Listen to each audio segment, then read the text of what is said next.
igreja amada,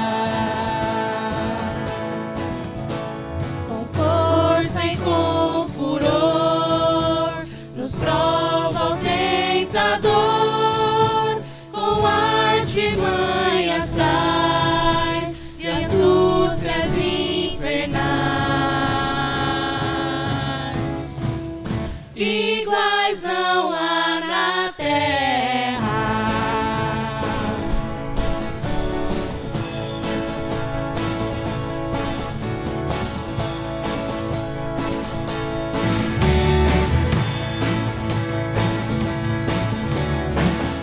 A nossa força nada faz, estamos nós perdidos, mas nosso Deus socorro traz, e somos protegidos.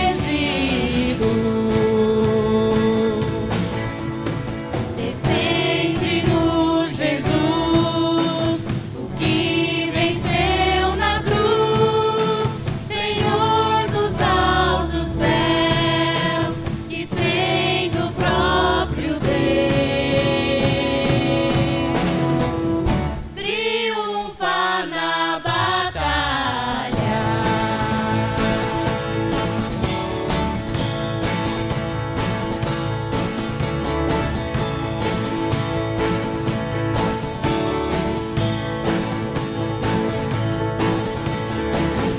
Sim, que a palavra vingará, sabemos com certeza,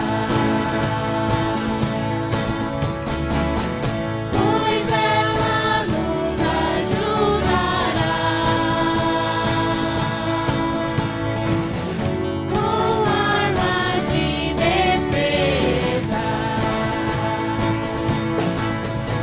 Se temos de perder família, bens, poder, embora a vida vá, por nós Jesus está,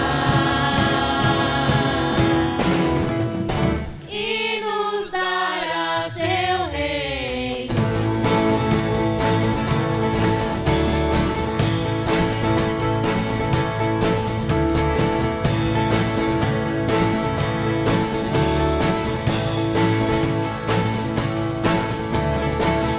Castelo forte é nosso Deus, castelo forte é nosso Deus, castelo forte é nosso Deus, castelo forte é nosso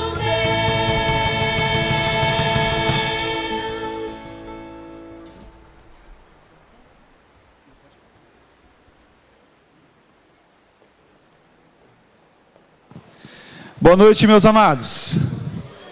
Castelo forte é o nosso Deus. Castelo forte é o nosso Deus. Glórias ao nome do nosso bondoso Deus por essa noite, pela chuva que cai, pela proteção, pelo amparo, pelo renovo diário e constante em nossas vidas. Glórias ao nome do Senhor nosso Deus.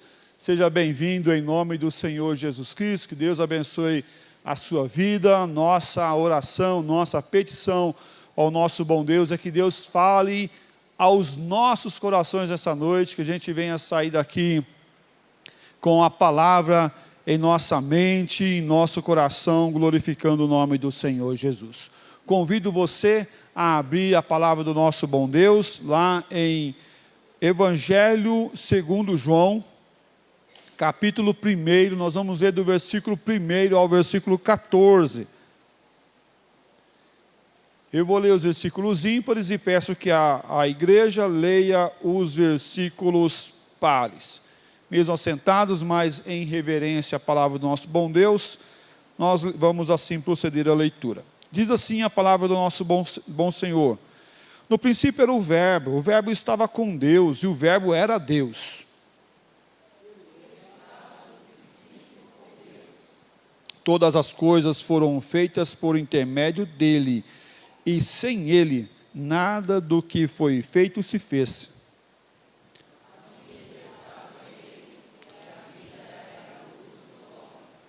A luz resplandece nas trevas, e as trevas não prevalecerão contra ela.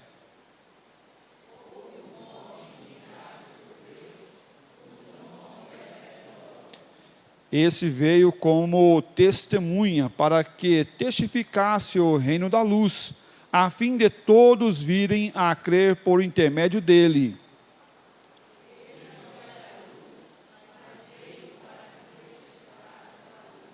A saber, a verdadeira luz que, vindo ao mundo, ilumina a todo homem.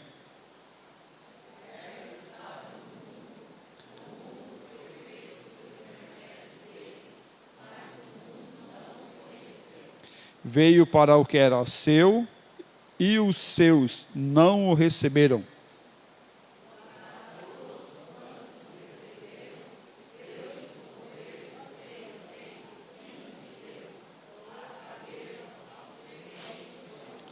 Os quais não nasceram do sangue, nem da vontade da carne, nem da vontade do homem, mas de Deus.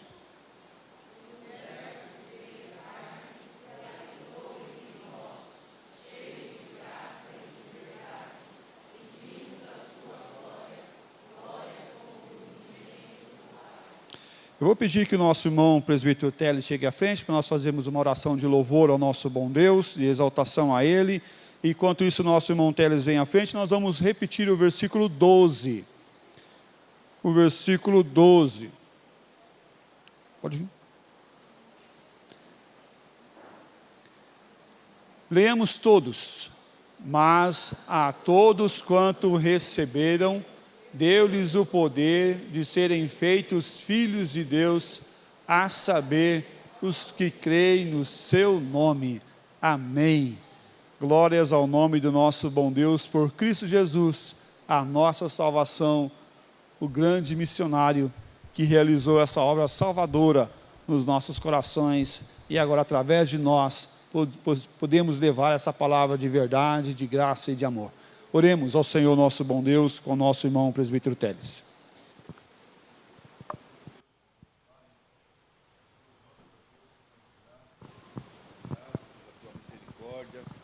Pelo teu cuidado para com cada um de nós.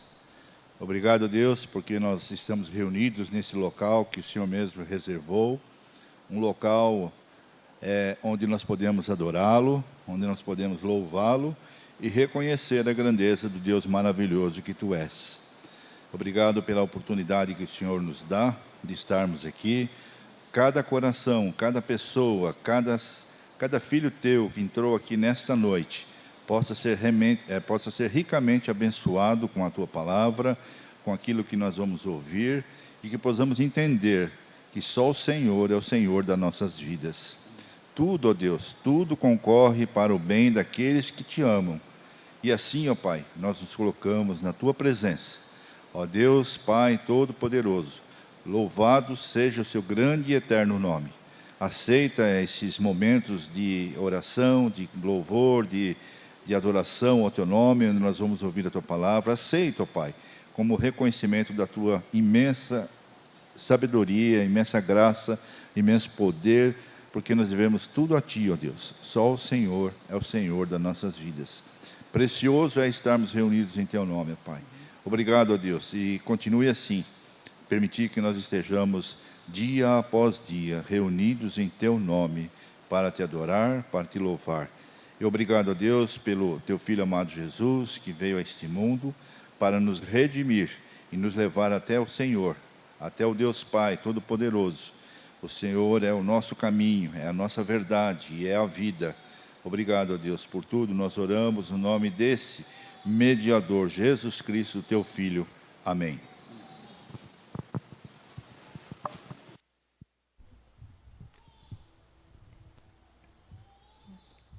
Graça e paz, igreja, amém? Vamos nos colocar em pé para louvar o nosso Deus. Uma noite chuvosa, mas a chuva, ela é boa. Ela rega a nossa terra, ela vai trazer um pouco de... vai diminuir um pouquinho a temperatura, para não ficar tão quente como está, então a chuva é boa. Somos um povo privilegiado, justamente por isso, por podermos ter a liberdade de nos reunirmos. Enquanto a gente vê que pelo mundo afora, muitos povos não têm essa liberdade que nós temos. Então é um motivo de alegria, de gratidão, de aproveitar essa liberdade. Nós que temos, muitas vezes não aproveitamos, colocamos outras coisas na frente como prioridade em nossas vidas e deixamos de nos congregar, de ter esse momento tão importante que é estar junto com os irmãos louvando ao nosso Deus. Nós somos o Israel espiritual de Deus, o povo escolhido de Deus. E não só nós, Deus em toda parte do mundo, em todo canto da terra, escolheu pessoas para si. Então cabe a nós levarmos o Evangelho adiante, falarmos, proclamarmos a Cristo, em qualquer lugar que estivermos, qualquer lugar que tivermos a oportunidade de pregar e falar, para que outras pessoas do seu povo que Ele tem escolhido, o Evangelho possa chegar até elas. Amém? Desde os confins da terra.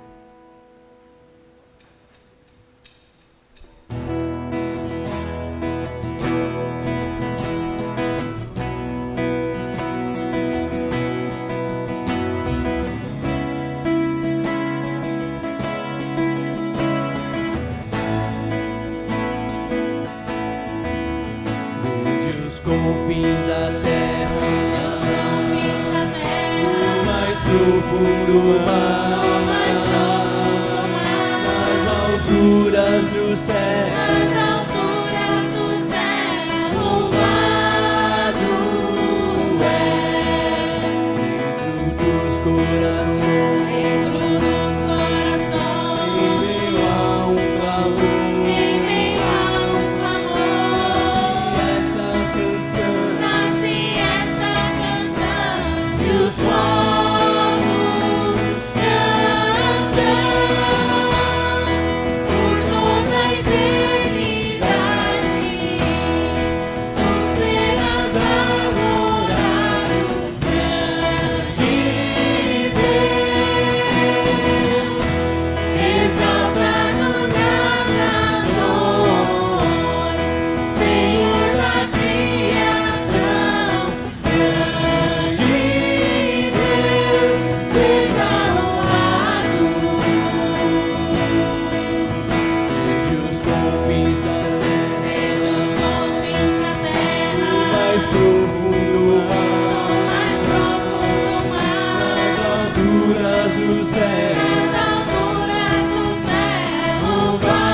Deus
todas as tribos, aonde se prostrar e adorar ao nosso Deus.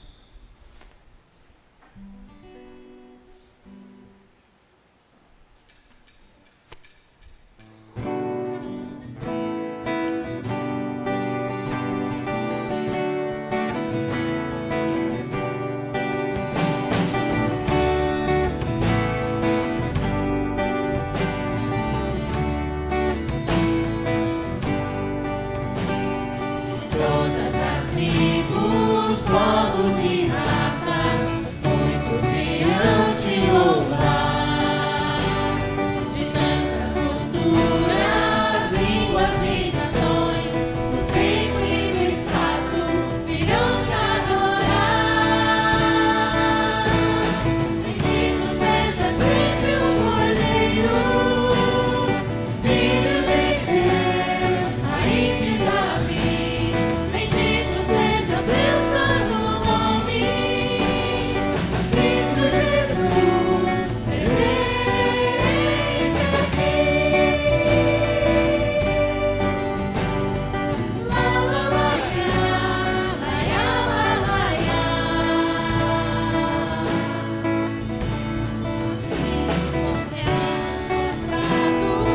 grande multidão, muitos virão te louvar.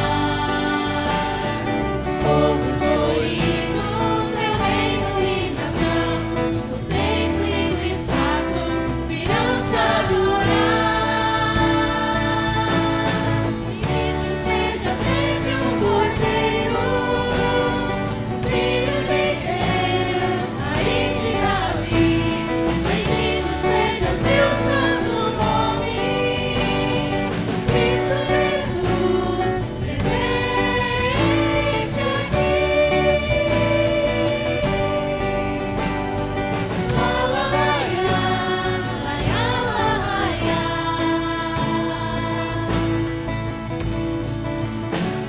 é nosso anunciar e tudo dedicar, ofertas suaves ao Senhor. Dons e talentos queremos consagrar, e a vida no teu altar, pra teu louvor. Bendito seja sempre o Cordeiro, Filho de Deus, Raiz de Davi. Bendito seja o teu santo nome, Cristo Jesus, presente aqui.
Pai, louvado seja o teu nome, porque somente tu és um Deus santo, vivo, verdadeiro, não há outro igual a ti.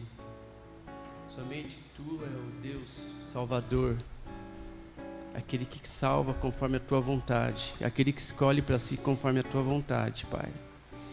Que o Senhor esteja abençoando esse culto, tocando nos nossos corações, ó Pai. Tocando, Senhor Deus, nos nossos corações a responsabilidade de proclamarmos a tua palavra, Senhor Deus, para que outras pessoas possam se achegar a ti, Pai. Sabemos que a obra é tua, Senhor Deus, que é o teu Espírito que age, Pai, mas sabemos que temos a nossa responsabilidade também, Pai, de estar anunciando as boas novas, Pai. Que o Senhor esteja tocando nas nossas vidas, dando-nos oportunidades, ó Pai, de levar a tua palavra a outras pessoas também, Pai. Sei como pastor que irá trazer a mensagem agora, que o Senhor esteja usando o teu servo, e através dele, Pai, que o Senhor possa estar falando conosco também, Pai. Sei com cada presente aqui, cada um que está acompanhando pela internet também, ó Pai, que o Senhor esteja abençoando ricamente, Pai, essas vidas, Pai, vidas preciosas a Ti, Senhor Deus. Em nome do Teu Filho amado que oramos e agradecemos, amém. Amém, os irmãos podem se assentar.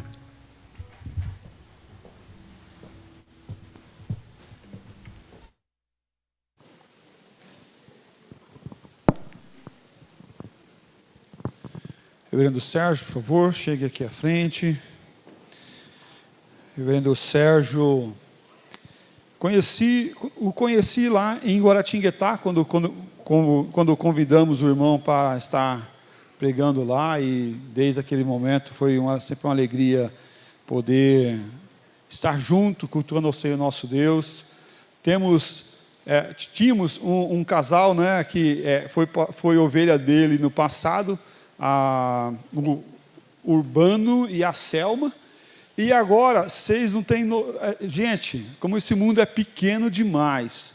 Lembra a Ana, Raquel e o Samuel? A Ana Raquel foi pastoreada por ele quando ela era bebezinha quase, né? Já assim, 5, 6 anos, ela mandou uma foto para mim, pastor. Ela pequenininha, o senhor estava no aniversário dela. E ela tinha a foto assim, certo que a Bárbara não estava branca, tanto assim, né? Só mudou a cor da barba e do cabelo, mas o resto está igualzinho assim, o senhor está do mesmo jeito, o senhor não mudou, está bonitão do mesmo jeito. Seja bem-vindo, pastor. Depois o irmão apresente o companheiro, né, fiel escudeiro que está com o irmão, e assim o irmão está com a palavra em nome de Jesus. Deus abençoe. Boa noite, queridos irmãos. É um privilégio estar aqui nesta noite.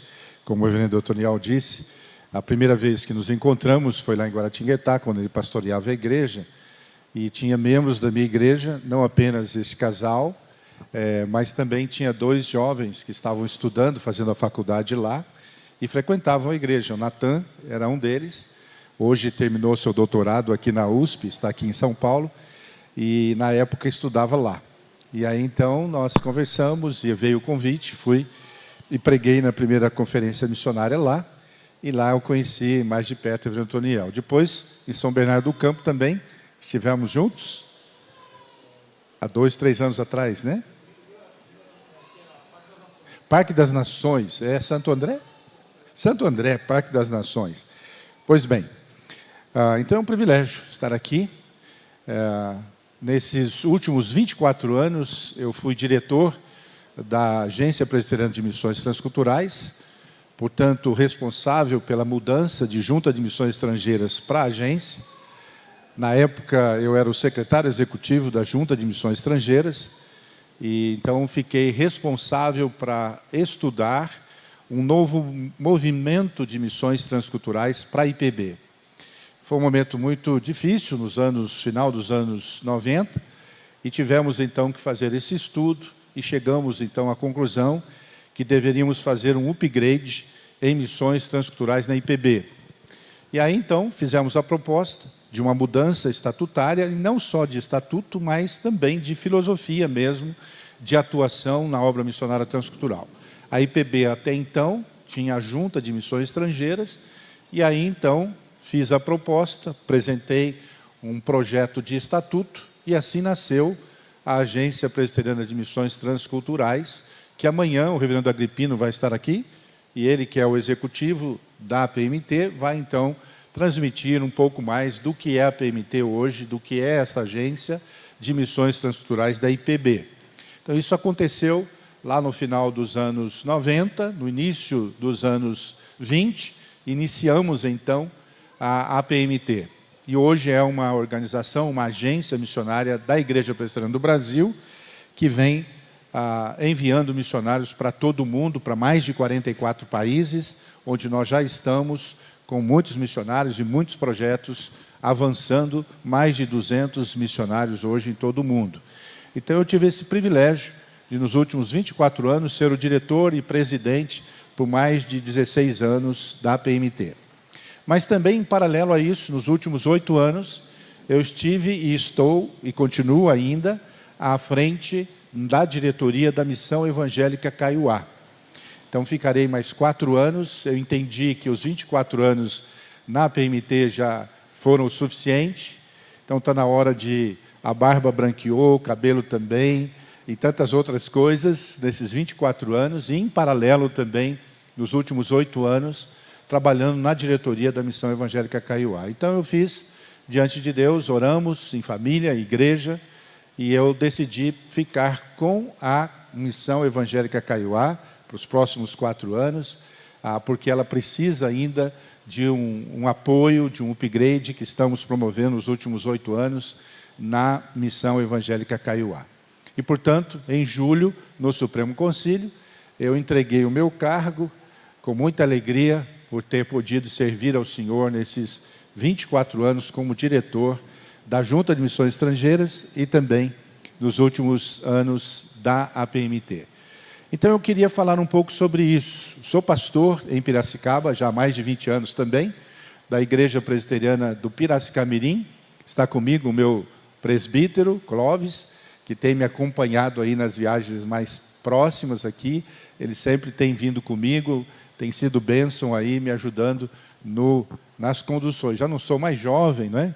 Então, antes eu vinha e voltava de madrugada, de vez em quando saía da estrada e voltava para a estrada, cochilava, mas agora a esposa já fica um pouco mais preocupada, os filhos também, o netinho que chegou. Então, a gente tem que cuidar um pouquinho para poder cuidar do netinho, né? O netinho acabou de nascer, até peço que os irmãos orem por ele. Ele nasceu prematuro, está na UTI neonatal já há 24 dias, lutando, mas com a graça do Senhor ele está sobrevivendo. Ore pelo Davi, quando vocês lembrarem. Ore pelo Guilherme e a Letícia, que estão lá dioturnamente cuidando do Davizinho lá na UTI neonatal. Ele nasceu com uma série de comorbidades. No 2º dia de vida teve que fazer uma cirurgia muito grave, mas sobreviveu, é um lutador. Eu disse que para os meus filhos que esse Davi foi direto para o Golias. Ele não passou nem pelo urso, nem pelo leão. Ele foi direto para o Golias.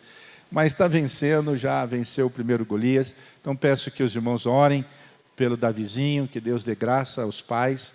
Nessa fase aí, não sabemos por quanto tempo ele vai ficar na UTI, mas que Deus dê graça lá. E é meu primeiro neto, primeiro filho deles e primeiro neto. Que Deus nos dê graça aí, estamos nessa luta aí. Muito bem, então eu vou falar um pouquinho, nesses próximos minutos, a respeito da Missão Evangélica Kaiowá. É uma missão um pouco conhecida de muitos. Quantos aqui já ouviu falar da Missão Evangélica Kaiowá? Só para eu ter uma noção aqui. Opa, muita gente. Quantos aqui já foram lá na sede? Pelo menos 3 aqui, 4, 5, já estiveram lá, conheceram a sede da missão, né? Lá em Dourados. De Amambai. Mas em Dourados, alguém foi? Lá temos 3 que foram. Aqui foram na sede de Amambai. Ok, que também é uma sede, uma subsede que nós temos, que fica a cerca de 170 quilômetros aproximadamente de Dourados, a cidade de Amambai, já quase chegando lá no Paraguai, para a parte sul do estado do Mato Grosso do Sul. Então vamos falar um pouquinho. A Missão Evangélica Kaiowá tem como propósito servir ao índio, servindo a Deus. Eu não gosto muito da expressão índio. Eu gosto de falar dos povos nativos do Brasil. Índio se tornou uma palavra muito pejorativa. E como eu atuo com eles há mais de 40 anos, eu atuo na obra missionária transcultural há 42 anos. Então, o meu primeiro foco foram os indígenas. Trabalhei com eles, fiz contato com um grupo não contactado, que nunca tinha visto um outro ser humano, a não ser os seus próprios, lá na divisa do Suriname, no norte do Pará, quando eu atuei lá. Foi meu primeiro trabalho, aos 21 anos de idade, logo que formado, eu e minha esposa fomos trabalhar com povos nativos. Depois fomos para a Guiana Francesa, trabalhar com nativos da Guiana Francesa também, com o povo Palicur, e assim nossa caminhada missionária transcultural foi até os dias de hoje. Então, meu foco ministerial é transcultural, sempre foi, mas também como pastor da igreja local, levando ao envolvimento na missão de Deus. Portanto, para os irmãos saberem com quem vocês estão ouvindo nessa noite. O que eu vou falar é da experiência de 42 anos de ministério transcultural. Portanto, não é de um dia, nem de 2 dias, são 42 anos. 42 anos vivido em missão transcultural. Começando lá do mais difícil, que é você contactar um povo não contactado pela sociedade envolvente. Eu teria que passar a noite toda aqui para dizer o que isso significa. Então, o povo nativo é um povo que está sempre aí no meu coração, tanto aqui como em qualquer lugar do mundo, por onde a gente já tem passado, seja na Europa, aliás, na Ásia, na África e assim por diante. Então, vamos lá, um pouquinho. Então, a missão foi fundada em 1928 pelo reverendo Albert Maxwell. Portanto, ela tem mais de 90 anos, não é uma missão nova. Pode ir para frente. Os primeiros missionários foram o professor Aston Marks, o Dr. Nelson de Araújo, médico, o reverendo Albert, e o agrônomo João José da Silva e a sua esposa, a dona Guilhermínia, e o filho Erasmo. Muitos não sabem, mas a Missão Kaiowá, na verdade, ela nasceu aqui em São Paulo e ela foi registrada aqui na capital. Mas só depois o trabalho, de fato, inicia lá em Dourados. Mas ela foi registrada aqui na cidade de São Paulo, antes mesmo de começar o trabalho lá. A cidade de Dourados é mais nova do que a própria Missão Kaiowá. A Missão Kaiowá é mais velha do que a própria cidade. E a sede onde ela está é mais velha do que a própria cidade. Para vocês terem uma ideia dos anos de atuação da missão. Pode ir para frente? O reverendo Orlando e dona Lloyd, talvez alguns aqui mais idosos devem ter conhecido, dedicou a sua vida lá à missão por 43 anos, servindo a Missão Kaiowá. Pode ir para frente? Hoje, o nosso irmão, o reverendo Benedito Troquês, e o reverendo Benjamin Bernardes e a sua esposa, atuam lá desde 1960, o nosso irmão Benedito Troquês, portanto, há 62 anos, 63 anos quase, é o nosso missionário lá, um dos pioneiros que está lá, bastante enfermo, já há mais de 90 anos, está bem idoso, com bastante dificuldade. O filho dele é missionário da PMT no Senegal, o nosso irmão Gerson, cuja esposa Marília faleceu no ano passado de Covid, é filho do reverendo Benedito Troquês, nasceu na aldeia, cresceu lá e hoje é o nosso missionário no Senegal. E o reverendo Benjamin Bernardes está lá também desde 85 como secretário executivo, ou diretor executivo agora com a mudança estatutária que fizemos. Então, a Missão Kaiowá, ela tem estes 3 principais objetivos. A curar o corpo do indígena, que é a saúde. E para isso nós temos o hospital chamado Porta da Esperança, que é o único hospital do mundo que atende população nativa com especificidade. Então isso é muito importante também. Curar a mente, a questão educacional e a escola, e também o espiritual, que é o Instituto Bíblico e a liderança e as igrejas. Vocês vão ver daqui a pouco. Pode ir para frente? Pode ir clicando aí. Isso, essa é a sede, para quem já esteve lá. Então, a sede da missão ela é bem ampla. Então, na sede nós temos o hospital, temos os escritórios, o templo, a escola, o Instituto Bíblico e também o centrinho, que no passado atendia a demanda das crianças indígenas que nasciam com deficiências. Hoje, uma ala do hospital faz isso, e esse prédio está sendo oferecido, daqui a pouco vocês vão ver, para uma parceria com a Escola Presbiteriana Erasmo Braga, que está lá trabalhando com crianças agora, numa parceria que fizemos com a Escola de Dourados. Esse é o principal templo, lá na sede. Pode ir para frente. São as congregações da igreja, e uma coisa que vocês vão ver daqui a pouquinho, nós organizamos, alguns anos atrás, a Igreja Indígena Presbiteriana no Brasil. Então, hoje é uma denominação, onde tem os seus pastores, a sua liderança, o seu presbitério. Portanto, nós damos apoio a esta igreja. A Missão Kaiowá hoje, ela é a mãe desta igreja chamada Igreja Indígena Presbiteriana no Brasil. É uma denominação que nasceu através do trabalho da missão. E estas igrejas todas, que vocês vão ver agora, elas pertencem a esta igreja. Então, isso tudo foi passado para esta igreja hoje, que é a Igreja Indígena Presbiteriana no Brasil. Essa é a cidadezinha lá de Bororó, Narciso, Farinha Seca, Nova Jerusalém. Pode ir para frente. Maranata, Ebenezer, Ângelo Machado, Sardinha, Peniel, Posto Velho, Betel e a primeira congregação, que fica lá na região. Monte Sião, Yandejari Rape e Hebron. Então, essas são as congregações e as igrejas, que fica aí em um raio de 300 quilômetros, aproximadamente, da sede. Temos a escola, que tem mais de 900 alunos. E essa escola é exclusivamente de indígenas. E todos os professores são indígenas, sendo a maioria deles formado na própria escola. E depois eles foram para a faculdade, fizeram a faculdade e voltaram, e hoje são os professores da escola onde eles foram alunos no passado. Então, nós temos a pré-escola, o ensino fundamental, nessa escola. E é feito um trabalho bilíngue. Então, a língua tem sido preservada entre este povo. As suas lendas, enfim. Pode ir para frente. Aí, os professores, na sua grande maioria, como vocês percebem pela foto, são indígenas caiuás. Pode ir para frente. Esse é o hospital, Porta da Esperança, estamos fazendo aí uma reforma, tem melhorado muito, graças a Deus, com o apoio das igrejas, e precisamos cada vez mais do apoio das igrejas. Aí nós temos a maternidade, as internações, pequenas cirurgias, feitas à população indígena. Para vocês terem uma ideia, na sede da missão, lá em Dourados, nós temos, quando há 90 anos nasceu o trabalho ali, entre os caiuás, tinham 300 indígenas. 300. Hoje, são cerca de 19 mil, residindo no mesmo espaço que residiam 300. E por serem indígenas, tem uma série de legislação que tem trazido uns sérios problemas, porque você imagina uma cidade de 19 mil pessoas.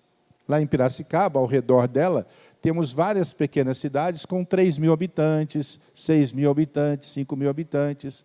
Temos Águas de São Pedro, que não tem nem 2 mil habitantes, 1.800 habitantes. Você imagina 17 mil pessoas morando num lugar onde você não pode ter estrutura de asfalto, de água, de esgoto, por ser reserva indígena. Você consegue imaginar isso? E do outro lado do asfalto, literalmente, tem condomínios fechados com casas de mais de R$1 milhão. E do outro lado, aldeias em sapé. E eles ficam lá morando no sapé ou com lonas, olhando para o condomínio fechado, com casas de mais de R$1 milhão. Então, você pode imaginar as crises que bate na vida das crianças e dos adolescentes. Então, é algo muito sério que a gente tem trabalhado, não é tão simples assim quanto pensamos. Então, temos esse hospital que atende essa demanda. Isso é uma demanda de 40 mil indígenas só ali na região sul do Mato Grosso. Ao todo, no Mato Grosso do Sul, são 78 mil indígenas. Então, nós atuamos diretamente no cuidado de 40 mil indígenas. Então, esse hospital diariamente atende essa população direta na aldeia onde nós estamos, com 17 mil pessoas, fora os que vêm da região para ser atendido lá. Então, a demanda é muito grande. Os enfermeiros, na sua grande maioria, também são indígenas. Pode ir para frente. Temos a nossa farmácia. Pode ir para frente. Essa é a nova ala que eu falei há pouco, foi inaugurada recentemente, graças a Deus por isso. Temos a capela, uma capela que foi construída, inclusive essa capela foi construída pelos irmãos da UPH, né, que foram lá e construíram, e com recursos advindo também deles. Então, esse foi o dia da inauguração, há 2 anos atrás, pouquinho antes da pandemia, nós inauguramos essa capela. Pode ir para frente? Também, em parceria com o governo do Estado, conseguimos um novo aparelho de ultrassonografia, que está aí. Esse foi o dia em que nós inauguramos o aparelho, que tem uma tecnologia moderna, em que o médico que faz os laudos está em Campo Grande, e aí, então, ele pode ler de lá e passar os laudos para aí. É tudo computadorizado. Então, aí está parte da diretoria, da outra diretoria, o reverendo Geraldo. Eu acho que eu vi a sogra dele por aqui. Ah, está lá, a dona Eunice está ali, né? Eu passei o olho rápido aqui, eu vi alguém que parece com a dona Eunice, então é a senhora mesmo, né, dona Eunice? Obrigado por ter vindo. Então, a nossa irmã Eunice é sogra do reverendo Geraldo, que é o atual presidente da Missão Kaiowá. Oi? Ah, a dona Eunice é membro aqui. Oh, coisa boa. Custou, mas cheguei, né? Vamos lá. Então, essa é a ala das crianças, que antes servia as crianças desnutridas, e muitas das crianças que nasciam com déficits intelectuais, com síndrome de Down e outras, vinham para aí, porque eram abandonadas pelos seus pais. E aí, então, nós cuidávamos dessas crianças que agora ficam naquela ala que vocês viram agora há pouco, que foi inaugurada. E agora aí vai funcionar, então, todo o pré-escolar. Pode ir para frente. Então, tem lá a produção de alimentos, né? Os próprios nativos, estudantes do Instituto, plantam. Pode ir para frente. Então, aí as hortas. Este é o Instituto que formam os líderes para a Igreja Indígena Presbiteriana. Então, todos os líderes, missionários, pastores, que hoje pastoreiam a Igreja Indígena Presbiteriana, é formado no próprio Instituto nosso. E aí, então, estão alguns dos alunos. Pode ir para frente. Encontro dos ex-alunos, tem os encontros lá daqueles alunos que já passaram há mais de 20 anos pelo Instituto.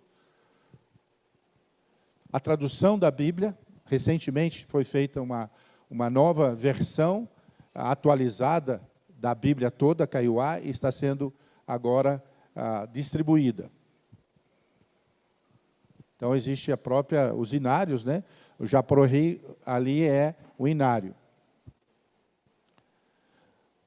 Temos os nossos campos avançados, aí então está o campo de Amambai, Sassoró, aí tem os ambulatórios, as escolas. Em todos esses campos avançados, nós temos mais ou menos o mesmo padrão que tem na sede lá em Dourados. Aí é Porto Lindo, que é um dos campos mais distantes, Caaporó, Guaçuti,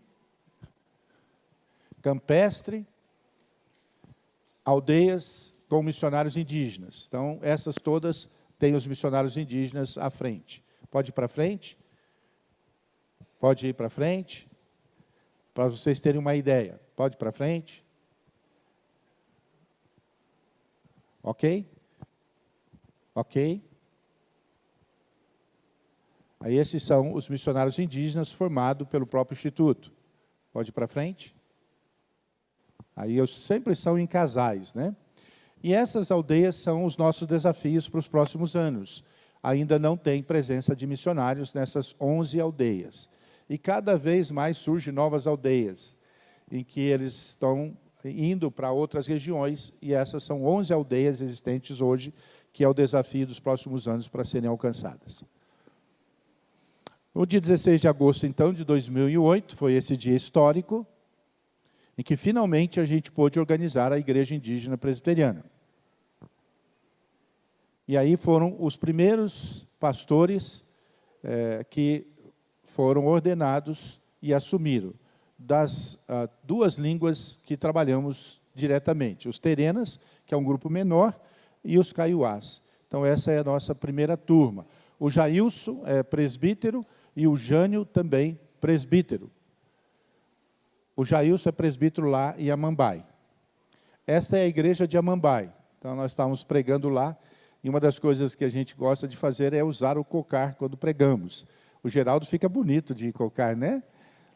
Então, nós usamos isso para caracterizar que não estamos mudando a cultura. Então, isso é muito importante para que eles tenham essa noção. Então, esse é um pouquinho do que é a Missão Evangélica Kaiowá, e vocês puderam ter aqui uma noção, e nós precisamos muito do apoio, da oração, do investimento financeiro, para mantermos toda essa estrutura.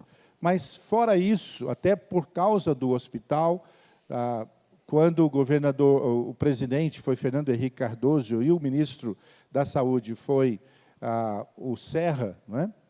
Bem conhecido de nós aqui, paulistas, na época mudou-se o cuidado da saúde indígena, que estava na responsabilidade da FUNAI. Passou-se a responsabilidade para o Ministério da Saúde e criou-se a FUNASA, que é a Fundação Nacional que visa administrar a saúde indígena no Brasil. A população indígena no Brasil, ou nativa no Brasil, ultrapassa mais de 1 milhão, em mais de 330 línguas faladas entre eles, mais de 270 etnias diferentes no Brasil. Então, nós temos aí uma multidão de pessoas que falam línguas diferentes, culturas diferentes, espalhadas por todo o Brasil. Nós temos índios aqui em São Paulo, aqui pertinho de vocês. Temos índios guaranis aqui perto. Aqui do lado da Guarapiranga aí, temos várias aldeias. Lá no Jaraguá tem uma aldeia, no morro lá em cima. Então, a gente está rodeado aqui. E eles precisam do cuidado da saúde. Muitos de nós nem sabemos disso, mas eles estão aí e precisam.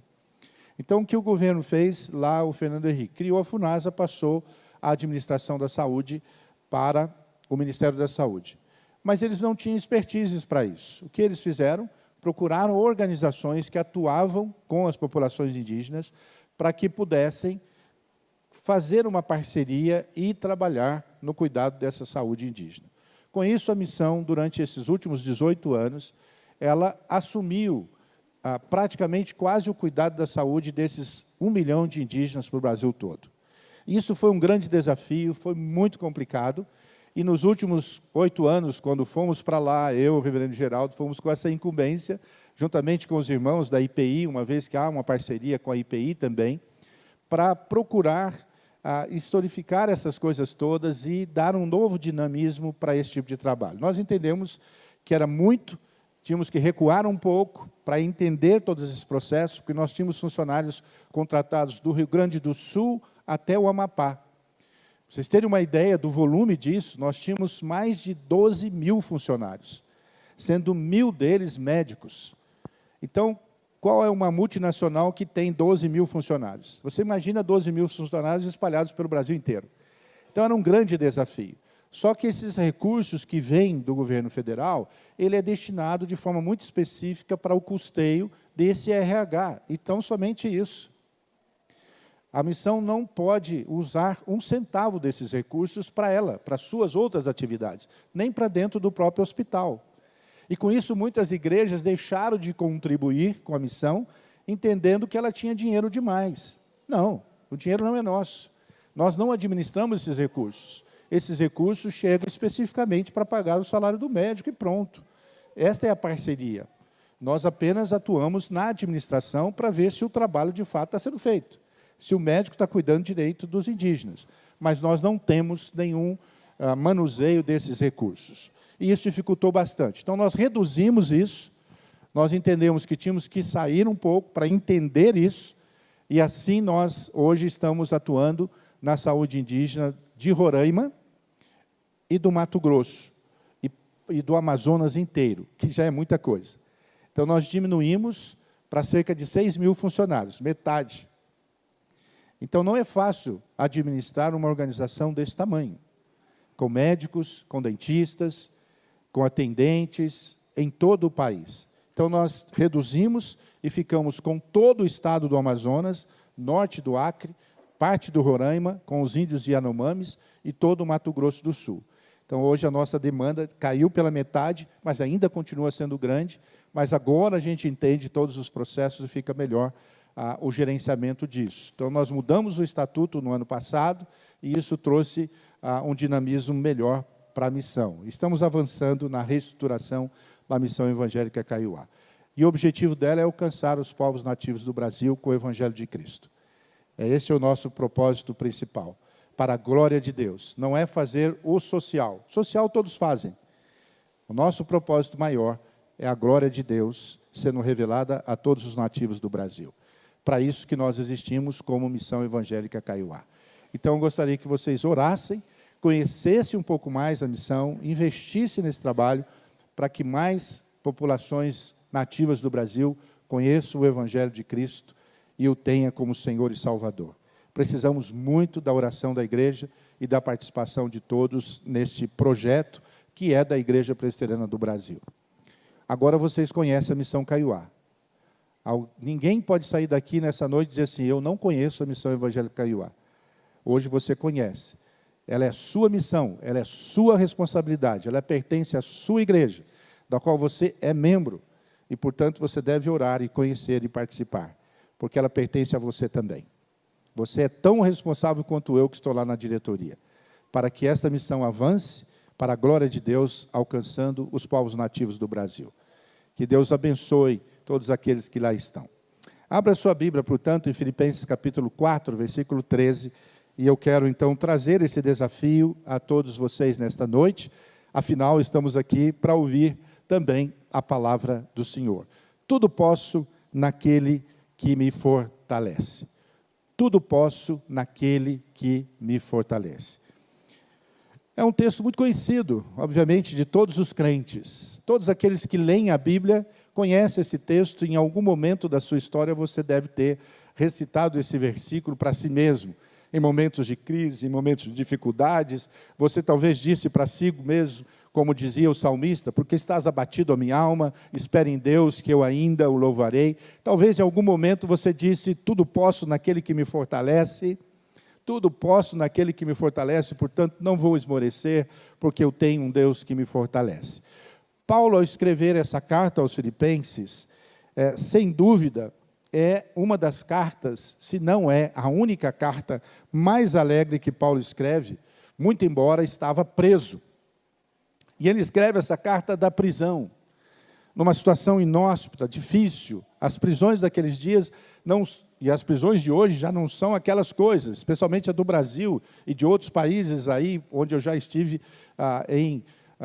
fazendo capelania por essas viagens minhas pelo mundo afora, em presídios, e eu conheci vários presídios, conheci presídios na Índia, conheci presídios na África, e é impressionante, todos são iguais em termos da mazela humana que chega, a degradação que o pecado produz no ser humano, a levá-lo numa situação de encarceramento como este. Só que hoje, de certa forma aqui no Brasil, existe a marmitex, né? Eles comem de manhã, tem café, almoço, janta, enfim. Cada preso aqui no Brasil custa hoje mais de R$2.000 para nós, que pagamos imposto. Não é fácil. Mas nesses países, não, se a família não for levar a alimentação, morre de fome. Morre de fome. Quando o nosso irmão José Dilson esteve preso lá no Senegal, eu estive lá, fiquei uma semana, todos os dias, de 8 da manhã até 7 horas da noite, com ele, dentro da prisão, e eu vi o que é uma prisão. Nesses contextos onde não se paga a alimentação do preso, em que a família tem que levar, senão morre de fome. E Paulo vivia uma situação como essa. Ele estava nessas condições. E mesmo assim ele escreve essa carta de uma maneira muito alegre. E a palavra-chave dos 4 capítulos que ele escreve é alegria. Você vai encontrar em todos os momentos dessa carta a expressão alegre de Paulo. E dentre esta alegria que ele manifesta é dizer que quem o fortalece é o Senhor. E ele fala num contexto de gratidão pela participação efetiva daqueles irmãos na sua vida e no seu ministério. Como é que essa igreja nasce? É importante nós considerarmos aqui. Esta igreja nasce no momento em que ele recebe uma visão noturna, um homem aparece a ele na noite em sonho, e esse homem diz: passa a Macedônia e nos ajude. Passe a Macedônia. Interessante, Paulo intentou em outro momento ir à Macedônia, mas ele foi impedido pelo Espírito Santo de Deus de ir para aquela região. Então, Deus impede a gente de ir para alguns lugares. Parece meio paradoxal, né? Porque se temos que pregar o evangelho por todo mundo, por que Deus impediu que ele fosse quando queria ir? Porque Deus tem o tempo para ir também. Deus tem os seus, e o momento em que esses devem ir, e o momento que as portas certamente estarão abertas. E foi isso que aconteceu. Paulo já havia desistido de ir para o norte da Grécia, onde fica a região da Macedônia. Era a região mais pobre daqueles dias. Talvez semelhante ao que é o Piauí hoje, um dos estados mais pobres da União. Mais ou menos essa proporção. Esta região macedônica, onde estava a Tessalônica e Filipos, era a região mais pobre. E aí então ele tem este sonho, e agora ele entende pelo Espírito Santo de Deus que ele deveria ir para esta região e levar o Evangelho de Cristo Jesus ali.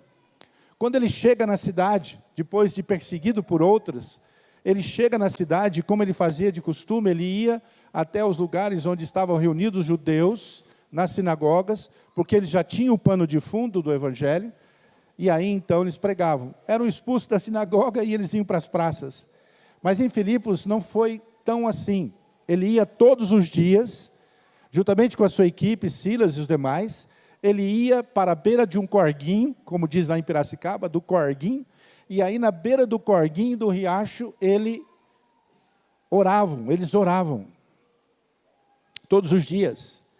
E nesse corguinho, as mulheres usavam as águas desse corgo, ou desse riacho, para tingir as suas roupas. Não apenas para lavar, mas todo um processo de tingimento.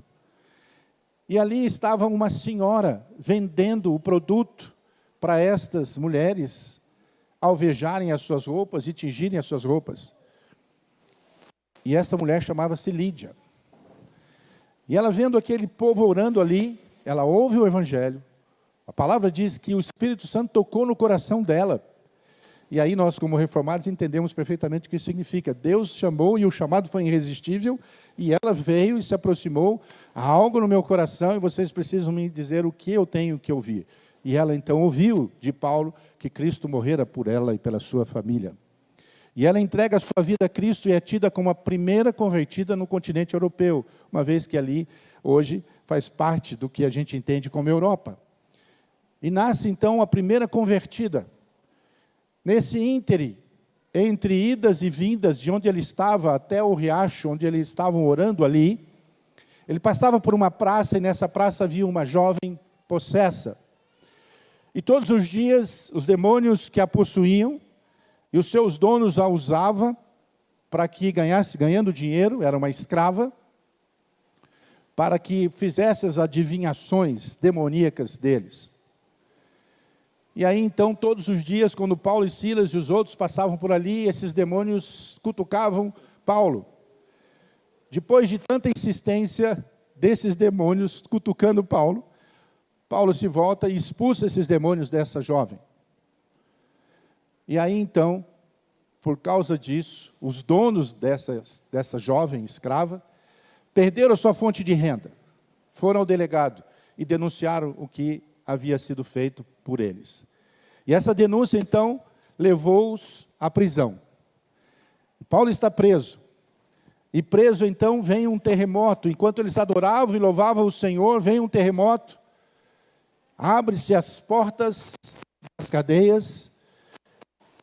E o carcereiro responsável por aqueles presos adentram aquela cela, desesperado, pronto para tirar a sua própria vida, porque sabia as consequências que viria sobre ele e a sua família, caso um dos presos tivesse fugido. Mas com a pequena luz que ainda existia, aquele homem ouve uma voz que vem de dentro da cela, dizendo: não faça isso, todos nós estamos aqui. Nenhum preso fugiu.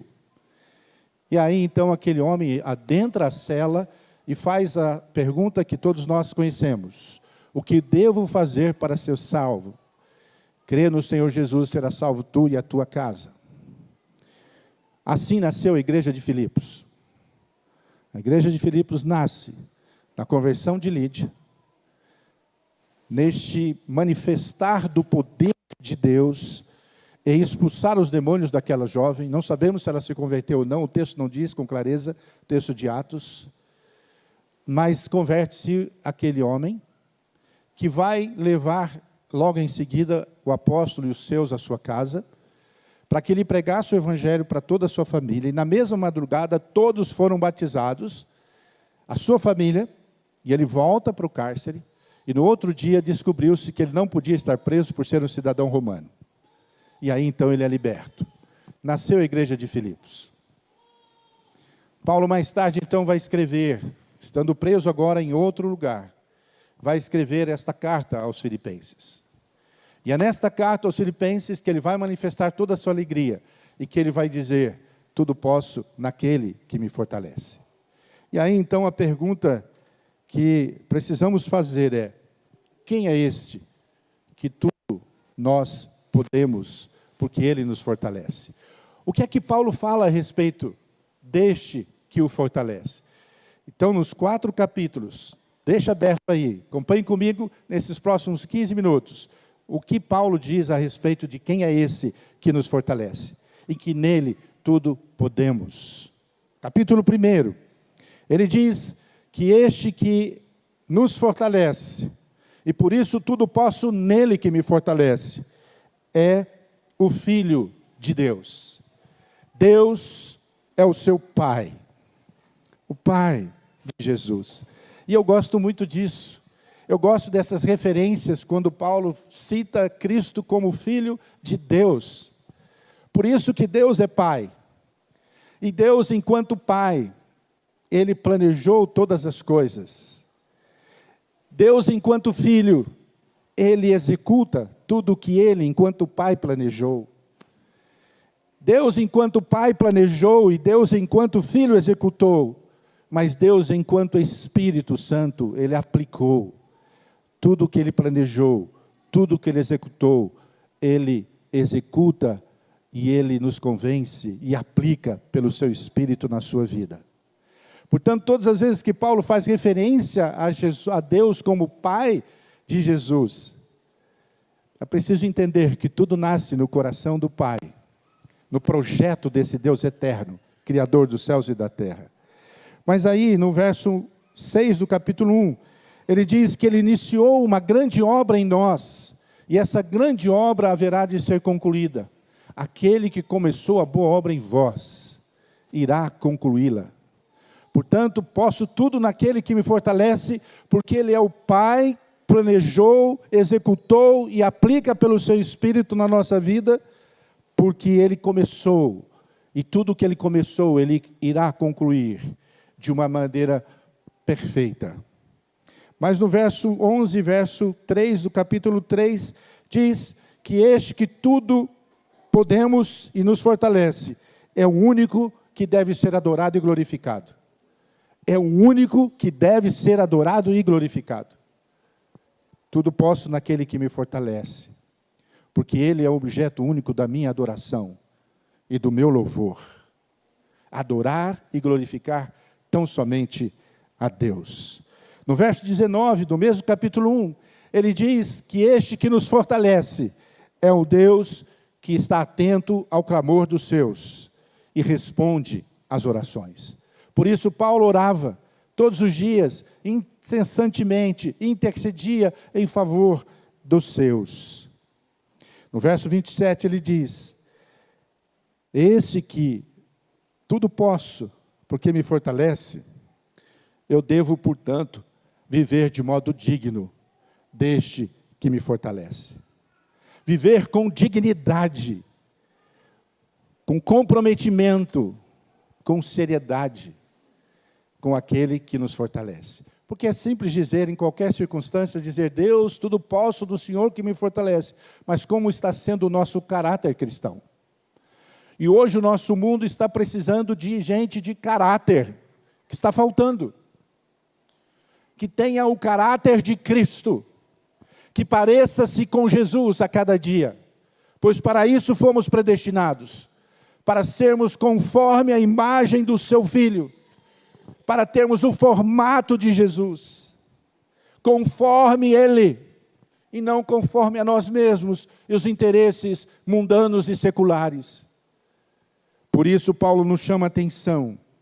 Eu posso sim, naquele que me fortalece, porque nele eu devo viver de modo digno deste Evangelho, que é o próprio Cristo. Não é o que ele prega, mas quem ele é. Viver o Evangelho não é viver o anúncio do Evangelho, mas é viver quem é o Evangelho. A vida cristã não é viver conceitos, é viver na pessoa de Cristo, é sermos como Cristo. Por isso Paulo diz: eu estou crucificado com Cristo, o meu viver não é mais meu, mas do meu Cristo e para o meu Cristo. Mas continua no capítulo 2, quem é este que Paulo então diz que tudo pode, que o fortalece? É este que no final de tudo, todo joelho se dobrará, no verso 10 do capítulo 2, e irá dizer que ele é o Cordeiro de Deus. Todo joelho se dobrará e reconhecerá o Cordeiro. Todos, indistintamente. No verso 13 do capítulo 2, ele diz que tudo aquele que nos fortalece, obrigado aí meninos, vocês estão me ajudando muito, nem vi que estava passando aqui, nem lá, mas agora eu vou prestar atenção. Realiza em nós tanto o querer como o realizar.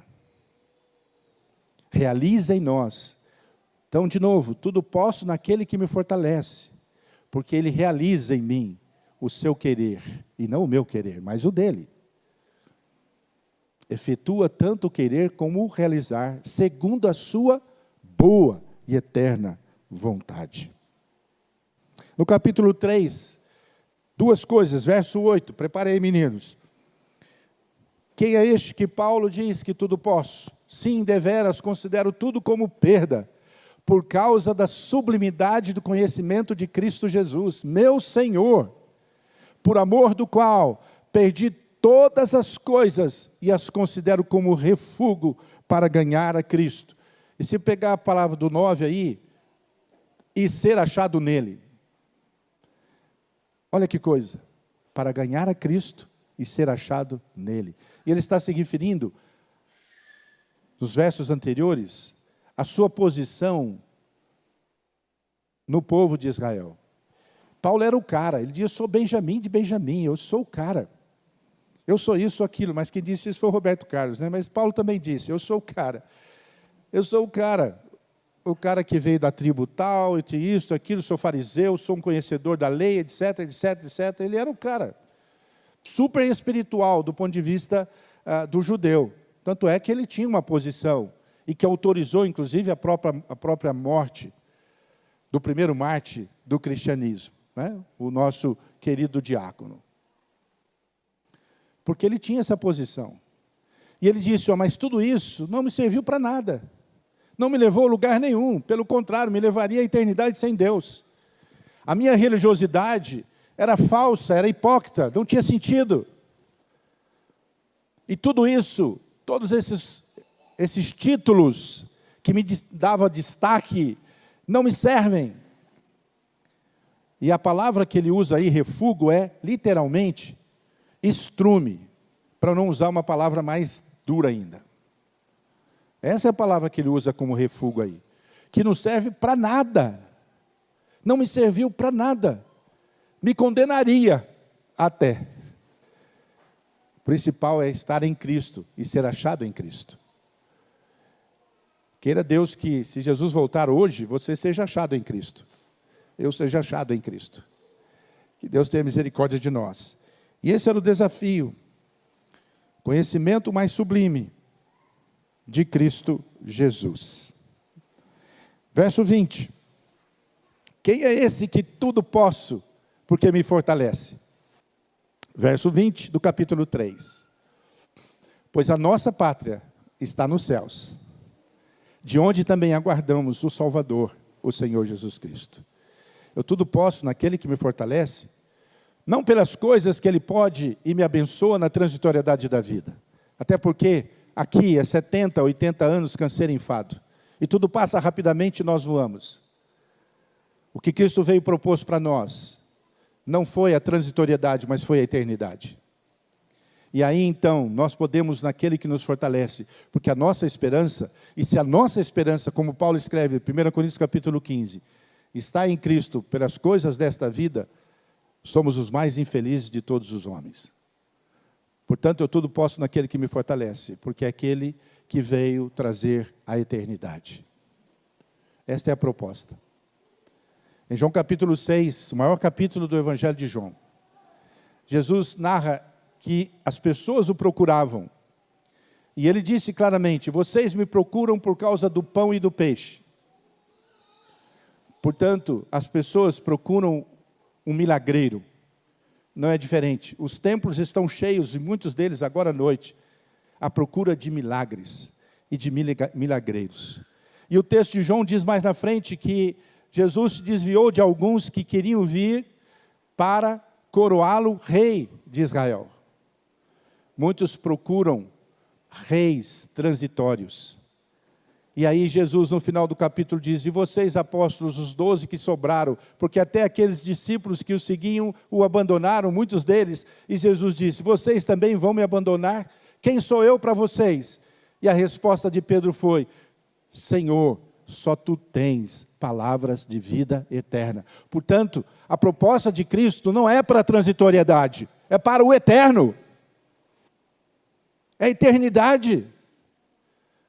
É novos céus e nova terra, onde não haverá luto, nem ranger de dente, não haverá mais morte, não haverá mais a politização que a gente está vivendo, esse drama até amanhã. Tudo isso passará, glória a Deus, porque teremos a eternidade sobre o governo de um Deus, Criador dos céus e da terra, e que estará junto do seu povo para todo sempre. Novos céus e nova terra. E é isso que Paulo diz: eu tudo posso naquele que me fortalece, porque Ele preparou uma pátria celestial. E foi para isso que Ele foi assunto ao céu. Eu preciso ir, porque se eu não for, o Espírito não virá para consolar vocês deste consolo que vocês precisam ter, de que a vida não está na transitoriedade, mas está na eternidade, porque eu sou a vida eterna. E eu a dou a quem eu quero. Jesus é a vida e a vida eterna. E eu vim para que tenham vida e a tenho eternamente. Portanto, não há vida fora de Cristo. E Paulo tinha essa consciência. Eu tudo posso naquele que me fortalece. Porque aquele que me fortalece me deu a certeza e a garantia da eternidade. Portanto, não é simples dizer tudo posso naquele que me fortalece. Há muitas coisas envolvidas nesse tudo posso naquele que me fortalece. E que por vezes nós não refletimos e não pensamos quando falamos. No capítulo 4 então, verso 7 e verso 9, diz: e a paz de Deus, que excede todo entendimento, guardará o vosso coração e a vossa mente em Cristo Jesus. Olha que coisa linda. Este que tudo podemos, porque Ele nos fortalece, é aquele que nos trouxe a paz de Deus, que é o que mais desejamos, paz de Deus. Interessante, ele não está falando paz com Deus, né? Ele está falando de paz de Deus. É diferente de paz com Deus. Paz com Deus, ele vai dizer em Romanos capítulo 5, verso 1. Justificado, pois, mediante a fé, temos paz com Deus. Ali, Paulo se refere ao ato judicial de Deus em Cristo, nos declarando justos e inculpáveis, pelo que o seu Filho fez por nós. Deixamos de ser inimigos de Deus, para sermos filhos de Deus e cordeiros com Cristo. Isto é paz com Deus. A paz de Deus é a plena comunhão harmoniosa que precisamos ter todos os dias. Esse sentimento relacional com Deus. E é isso que ele está dizendo. Eu tudo posso naquele que me fortalece. Porque eu já tenho paz com ele, realizado no ato sacrificial do Filho por mim. Quando no Filho ele executou o projeto salvífico. Mas a paz de Deus é algo que eu preciso todos os dias. E esta paz de Deus, ele a traz de forma abundante todos os dias. Que depende da sua oração, da sua leitura bíblica, da sua comunhão com seus irmãos, em adoração e louvor comunitário. Estando na igreja do Senhor.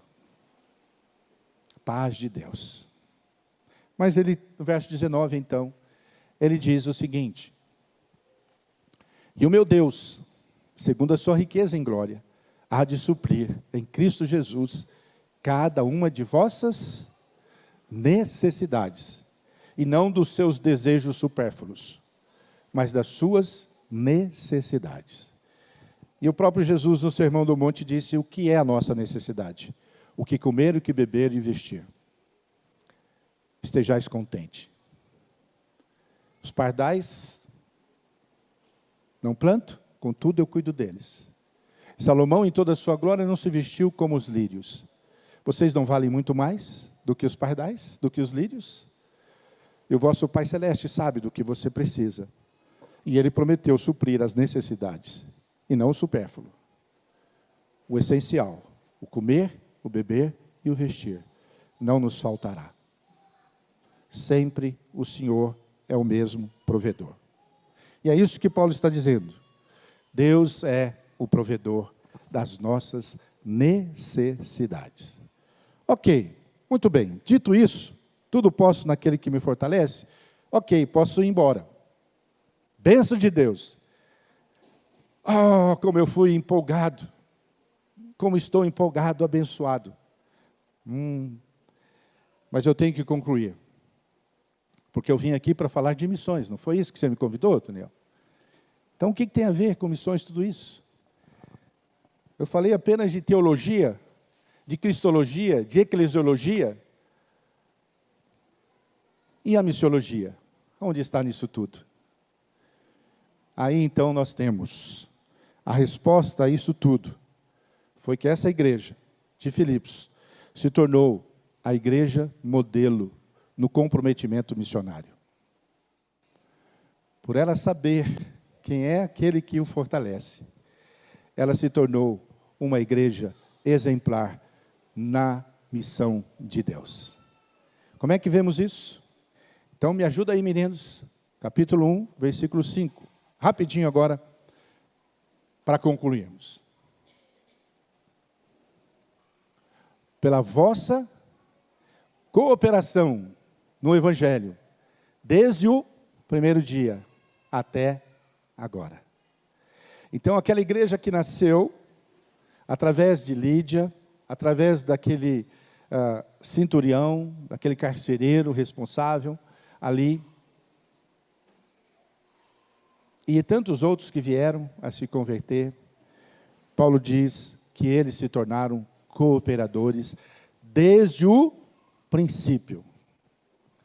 Mesmo diante, e eu não disse isso propositadamente, e vou dizer agora, em 2 Coríntios capítulo 8, verso 1 ao verso 3, Paulo fala desses irmãos da Macedônia, que eram os irmãos que viviam abaixo da linha da pobreza, e que disseram para Paulo que não os deixasse de fora daquela grande oferta que estava sendo levantada pelo apóstolo para acudir os necessitados de Jerusalém. E eles rogaram a Paulo: nós queremos contribuir. Não queremos ficar de fora desta graça, porque é bênção para nós poder ajudar, mesmo que seja com o mínimo que possamos. Mas queremos esta graça para nós, de sermos cooperadores.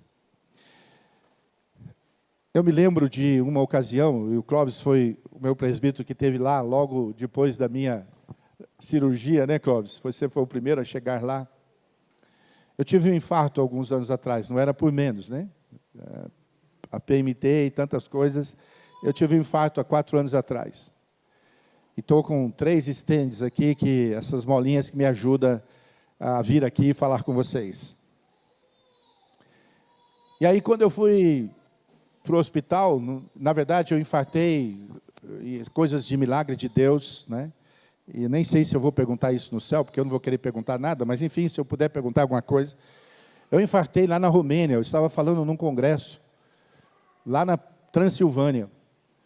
E aí, lá eu tive essa dor, né, tal, e passou, eu achei que era cansaço, eu estava vindo de uma outra viagem, tinha estado na Colômbia participando de um outro evento, e aí então eu estava lá, viajei, e volto. Passei por Paris, onde meu filho mora há mais de 14 anos, para visitá-lo, porque eu ia parar lá mesmo, no Charles de Gaulle, tinha que visitar o filho, e aproveitar que eu pararia ali 10 horas no aeroporto para fazer a mudança de voo. E aí, então, resolvi ficar um dia mais, porque o outro filho estava com a esposa, recém-casados, lá visitando o irmão também. E aí encontraria com os 2 filhos lá. Essas coisas que Deus permitiu para a gente. E aí, então, fui. Fui com ele, com Guilherme e Letícia, conhecer, subir com eles. Eu já tinha estado lá outra vez. Mas conhecer um pouquinho lá a Torre Eiffel. Fui lá. Desci aquelas escadarias, e peito doendo, tal, aquela coisa, e respiração difícil. E ele perguntou, papai, o que o senhor está tendo? Eu, branco, pálido. E eu falei, não, estou muito cansado, foram muitas viagens, falei, essas 2 semanas eu estava falando na Colômbia, agora aqui na Romênia, tivemos que resolver problemas também de missionários, coisas sérias, complicadas, isso é cansaço. Ok, voltei para Piracicaba, e o cardiologista havia me autorizado a ir. E ele tinha marcado uma angiotomografia para eu fazer quando voltasse. E aí eu voltei. No sábado, pela manhã, fui fazer a tal da angiotomografia. E quando cheguei lá, após o término da angiotomografia, fiquei lá numa sala esperando o resultado. E os outros 10 que estavam comigo pela manhã, de um sábado, foram indo embora. E eu fui ficando.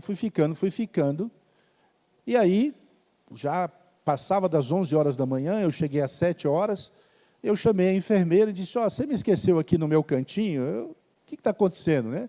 Minha esposa está aí fora, meu filho e a minha nora deve estar chegando também, eles chegaram da Europa e vêm aqui para me buscar. O que está acontecendo? Aí ela disse, não, espera mais um pouquinho, o médico vai vir conversar com o senhor. Aí você já fica assim, né? O médico vem conversar com o senhor, você já fica meio assim, alguma coisa não está certa.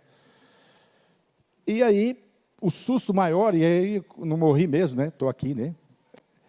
Foi quando ele chega com a enfermeira com a cadeira de roda dizendo, você vai direto para a UTI, você está infartado.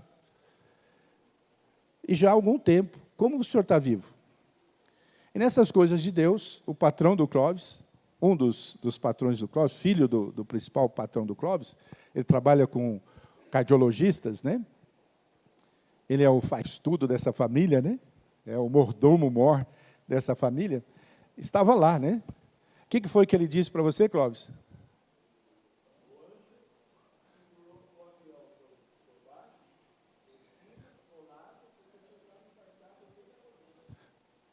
Testemunho ao médico. E eu creio que foi para isso, né? Porque o médico, o patrão dele, que não sabia, depois é que eu soube, que era o filho do patrão, ele disse assim, Deus fez algo tremendo na vida deste homem. Porque ele não poderia estar viajando de avião do jeito que ele estava. Ele não era para estar vivo. Em hipótese alguma. O anjo dele é muito forte. Agora eu acredito em Deus, né? Essa foi a expressão dele. Tem que acreditar em Deus, não é possível.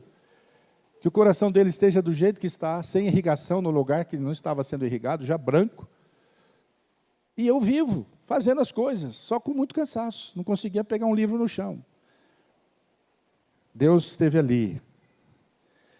Mas naquela hora eu comecei a pensar tanto no Dário, no médico que estava ali, e tudo que Deus fez ali. No dia seguinte, um dos donos do Encore, da Santa Casa de Piracicaba, chegou, reuniu toda a equipe e foi perguntando, né? Tinha 10 outros companheiros lá no quarto. E aí ele foi perguntando para as enfermeiras, os plantonistas médicos ali, sobre o que tinha acontecido na noite com cada um. Até que ele chega ali, ele não tinha passado por lá ainda, e ele chega e olha para mim. E ele diz: reverendo, o senhor está aqui. Mas alguns dias atrás o senhor estava pregando lá na minha igreja, a Igreja Batista, e foi em outubro, né? Eu fartei em novembro. Eu falei: e o senhor está desse jeito?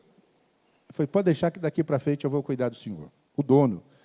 Ele pegou os melhores cardiologistas lá e foi cuidar de mim. Mas eu fiquei pensando naquela noite, e até eu disse para os meus meninos depois, quando eles falaram: papai, está na hora de aposentar, né? Botar a sandália, o senhor já fez tanta coisa, já está com 44 anos aí de ministério e tal, desde o tempo de seminário, está na hora de dar uma paradinha, não está não, e tal, essas coisas, né, da vida familiar.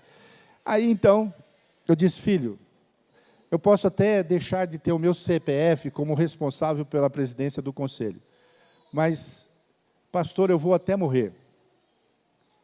É chamado, é vocação, não é emprego.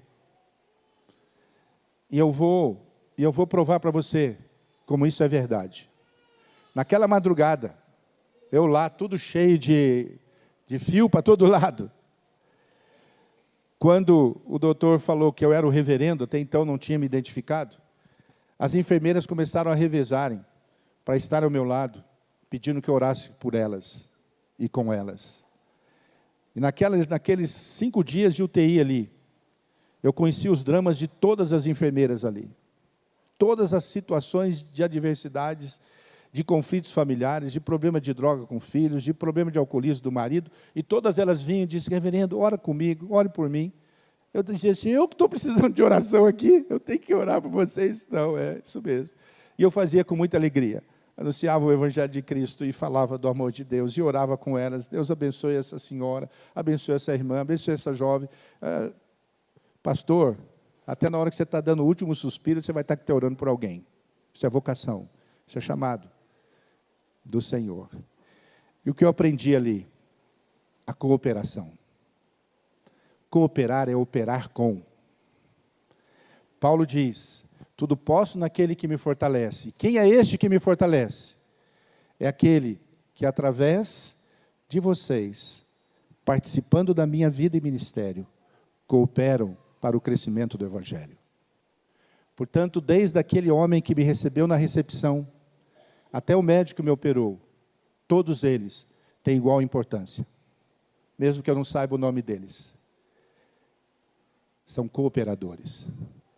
E Paulo está dizendo: uma igreja que reconhece quem é aquele que o fortalece, é uma igreja que coopera, desde sempre, com a propagação do Evangelho de Cristo, para todas as nações. Vocês, desde o princípio, entenderam que somos um só, cooperando para a propagação do Evangelho. Mas ele continua, e não só diz, pela cooperação do Evangelho no primeiro dia, mas no verso 25 do capítulo 2, ele diz então, que esta igreja cooperava, não apenas evangelizando, mas cooperava no cuidado pastoral dos seus missionários. Verso 25 diz assim: julguei todavia necessário mandar até vós Epafrodito. Eu até brincava com meus filhos, dizendo que quando eles tivessem um filho, colocasse o nome de Epafrodito. Mas colocou Davi. Epafrodito, que é difícil você chamar, né? Epafroditinho, vem aqui, é complicado. Mas, enfim, é um homem de Deus. Epafrodito, por um lado, meu irmão, e o quê?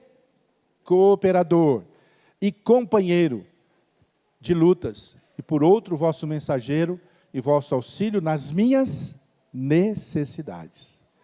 Portanto, a igreja de Filipos, não só é uma igreja que cooperou desde o início, mas é uma igreja que mostrou esse cooperar, não apenas evangelizando da sua cidade, mas cuidando dos seus missionários. E aí o texto nos fala que ele foi por 2 vezes enviado até a prisão, com ofertas levantadas para ajudar no marmitex do Paulo e dos outros que estavam presos com ele. Ajudá-lo financeiramente. Por isso que lá no contexto do capítulo 4 ele vai dizer: tudo posso naquele que me fortalece. O meu Deus, segundo a sua graça, a sua misericórdia, a sua bondade, há de suprir todas as suas necessidades. Ele está agradecendo a eles por confiarem nesse Deus que o fortalece, mas que o fortalece através do seu próprio povo. Vocês estão entendendo aqui? A dimensão da alegria de poder servir ao Senhor? Cada um de nós temos uma importância muito grande no reino de Deus. Verso 15 e 16 do capítulo 4, já caminhando para concluir. O que é que diz aí? E sabeis também vós, ó Filipenses, que no início do Evangelho, quando parti da Macedônia, nenhuma igreja, olha aí, se associou comigo no tocante a dar e receber, senão unicamente vós outros. Foi a única igreja que entendeu que ela era cooperadora, porque ela sabia quem era que o fortalecia. Por isso ele só reafirma isso. Tudo posso naquele que me fortalece. E ele tem me fortalecido, porque vocês se tornaram cooperadores desde o início. E porque vocês, por 2 vezes, supriram as minhas necessidades de sobrevivência. Deus através de vocês. Porque até para Tessalônica mandaste não somente uma vez, mas 2, o bastante para as minhas necessidades. Portanto, queridos, uma igreja efetivamente, afetivamente e eficazmente missionária, ela tem que ter esses 2 aspectos. Uma igreja eficaz, ela é afetiva, ela é amorosa e ela ama os seus enviados, cuidando daqueles que estão fazendo a obra de Deus e enviando os recursos para que isso aconteça. No mesmo texto de Filipenses, ele fala que esses irmãos associaram a ele também na tribulação, na sua dor, no seu sentir das dificuldades que ele vinha enfrentando também no seu dia a dia.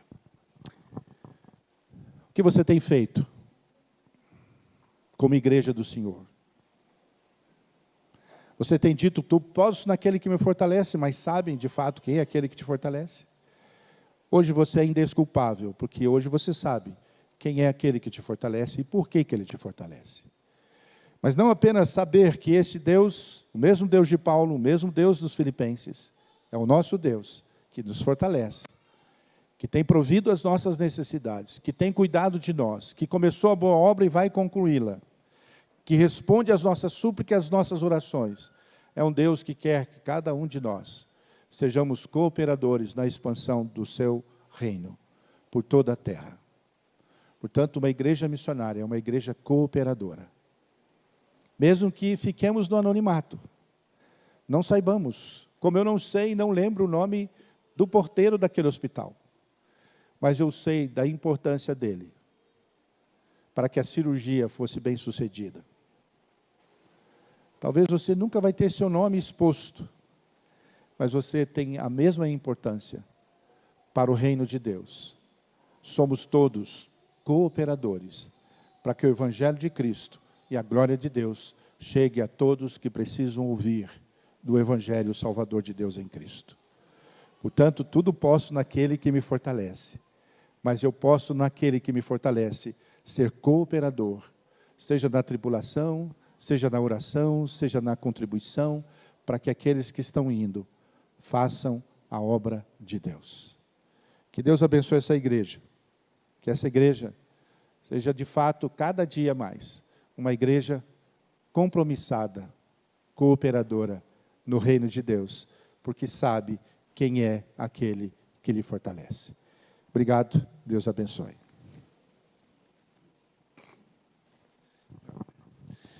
Nosso coral, por favor.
Vamos orar, vamos pedir ao Senhor nosso Deus que, como povo dele, possamos dizer, confessar, proferir, que a mão do Senhor esteja com a gente e nos fortaleça a cada tempo e a cada momento.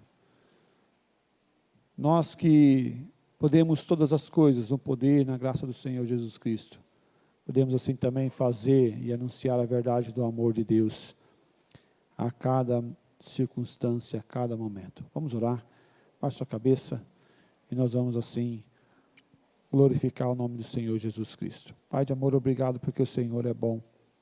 Obrigado a Deus porque o Senhor continua derramando a tua misericórdia, a tua graça, o teu favor sobre nós. Ó Deus, obrigado porque em tudo e em todo o tempo nós podemos confessar a tua grandeza e majestade. Ó Deus, obrigado pela vida do reverendo Sérgio, Pai. Obrigado, Deus, pelo livramento que o Senhor concedeu, ó Deus, a ele e a sua família. Obrigado, Deus, por esse instrumento nas suas mãos.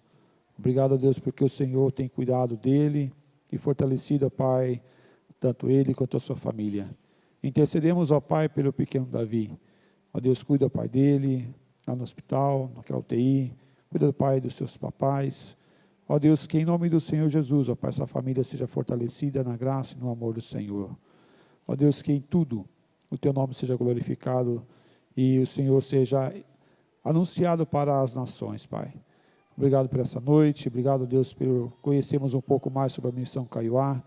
Ó Deus, que o Senhor esteja abençoando, ó Pai, esse projeto tão lindo, ó Pai, e que a graça do Senhor venha superabundar nesses corações e nessas vidas. Em nome do Senhor Jesus, nós oramos e agradecemos. Amém, ó Pai. Vou chamar a Denise aqui na frente.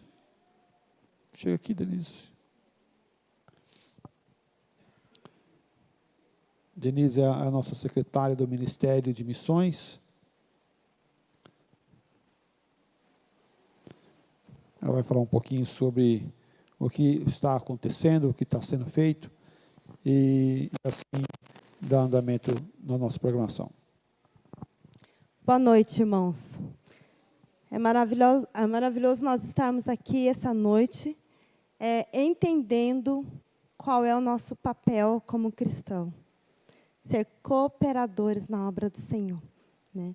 E eu louvo a Deus pela nossa igreja que tem cooperado, né? Nós estamos aí com 11 projetos missionários, onde nós temos cooperado, né? Eu não vou conseguir falar de todos aqui agora, né? Nosso horário já está um pouquinho avançado, mas a igreja conhece todos. Nós conversamos. Muitos vieram aqui, pregaram, falaram com a igreja. Nós temos conhecimento dos nossos projetos, né? Nós temos aqui o Gerson e a Vivian, que estão lá no Senegal, né? Que são filhos do pastor que está trabalhando lá em Kaiowá, né? E eles vão, como a igreja já estava sabendo que eles teriam um menino, né? Teriam um bebê que é um menino, né? Eles me passaram aqui. E outro que eu quero estar observando um pouquinho é o Daniel, o pastor Daniel e a Débora, que estão se preparando para ir para a Itália, que estiveram aqui conosco. A Débora teve que fazer uma cirurgia na coluna, foi muito séria, ela foi a semana passada, e eu peço que a igreja esteja orando pela Débora e pela família, que está certo, porque o ano que vem eles estejam já indo para a Itália. Queridos, nós... Como eu, no início do culto aqui, veio algo no meu coração que eu queria compartilhar com vocês rapidamente. E foi justamente naquela coisa de você ser um missionário, né? Não tem como.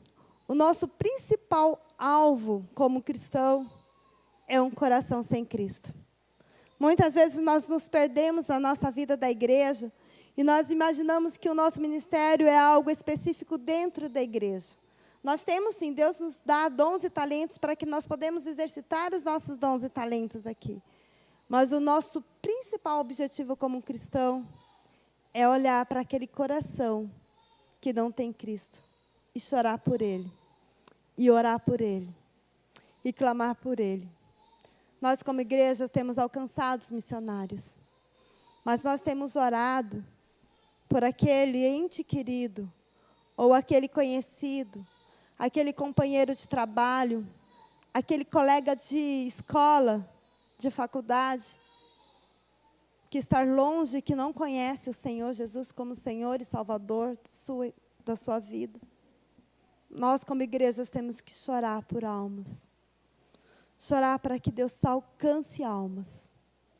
Chorar para que Deus nos use, para que possamos alcançar o coração daquele que está perdido. Que Deus nos use como instrumentos, instrumento vivo na mão de Deus, para levar o amor de Deus. Nós vamos encerrar com a última música. Depois eu convido que todos desçam. Nós temos vamos ter a nossa... Oi? Alguém me fala? Nós vamos ter as nossas barraquinhas missionárias, onde tudo que vai ser vendido vai ser revertido para missões, né? Então, não dê o seu abraço aqui. Já desça lá embaixo e já dê o abraço do seu irmão lá, porque a gente não vai embora tão cedo, tá bom? Que Deus abençoe todos. Pastor, muito obrigada por ter aceitado o nosso convite. A vocês que estão aqui nos visitando, muito obrigada. Que Deus te abençoe e sinta-se em casa. Seja bem-vindo, ok? Deus abençoe.